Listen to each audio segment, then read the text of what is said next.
Alright, I'm going to talk a bit about art philosophy and design theory because I think it might be worthwhile instead of just the same old kind of drawing tutorial. This might be something a little more of my opinion on the subject, but you might get something out of it. I don't know. So, I guess my views on creativity are kind of not standard in that I don't exactly believe in creativity in the same way other people seem to. Um, in my opinion, we don't really create so much as we morph things that we've already seen in our visual library.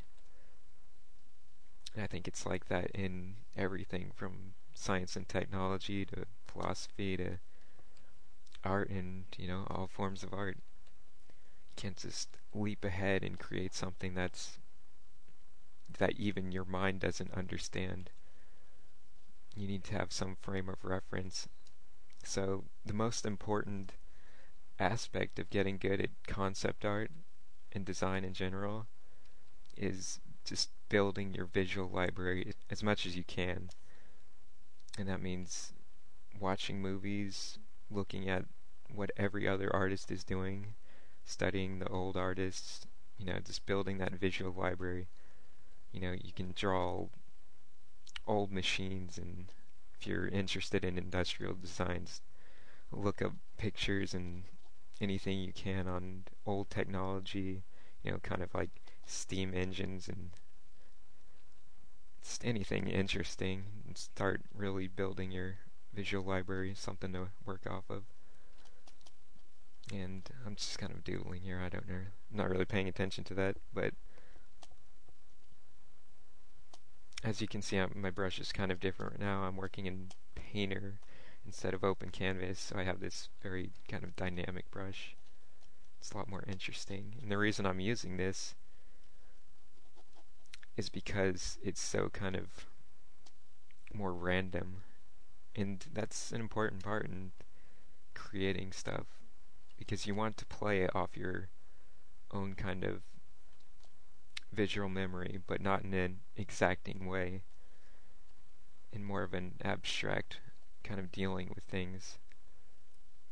So I guess it's comparable to kind of like a Rorschach test, where you're kind of seeing things more so than they're actually there. And that's pretty much the best way I know of to really create something new, something you haven't necessarily seen before. But you're still kind of playing off the things you have seen. But if you can kind of keep it loose enough, sometimes you'll be, you know, stumbling upon new ways of doing things. Not drastically new, but new enough so you're not doing the same old thing. So I don't know what I'm doing here. This could be some sort of robot. I do a lot of kind of industrial design stuff in a similar way, with lots of kind of loose dabbing movements, just kind of weird shapes working in and out, and you kind of, see things. And I mean, usually I'd have more of a goal in mind as to what I'm actually trying to do. So I'm not, I'm just kind of showing the process here without really having a goal. But I think you're getting the idea, hopefully.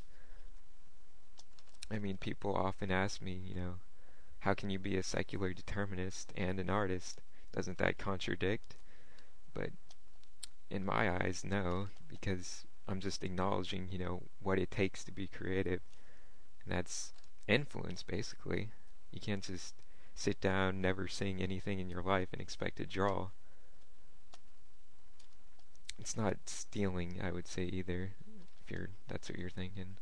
It's just kind of having those reference points, knowing different, ways for joints to interact and, kind of engineering stuff like that. Because as an artist, you pretty much have to be everything: an architect, a doctor, an engineer, you have to the more you can understand of all these subjects, the better you will be. I mean, there's a lot of people who do design work but don't necessarily, their stuff doesn't exactly make sense. You know, the weights might be completely off, the balance, just the way things move won't make sense at all, and it's a major problem, especially if you want to get into the video game industry or something where things have to, you know, they have to move, they have to be able to be functional. So, anyway, yeah, I'm not doing much drawing here. I'm kind of, I can focus on one or the other, but not so much both at the same time. So, I think I'll just, you know, not focus on drawing and do that in another video where I'm not talking so much. But I guess I'll do a quick example. Like, say I'm designing a character. You know, I might start out with some really loose kind of these small thumbnails. And why do we work small in thumbnails? It's so your mind's filling details instead of so much relying on you to know what you're doing beforehand. You can just kind of be loose and maybe you'll see something you like. And it's really a great technique. I don't think there's anything that even comes close.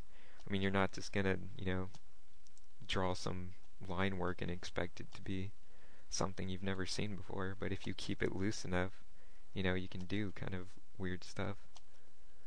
And I think that'll really help you improve a lot. I don't know what else to say, so I might just wrap this up soon. And yeah, this guy could have some kind of weird gun. And that's pretty much all, so thanks. See ya.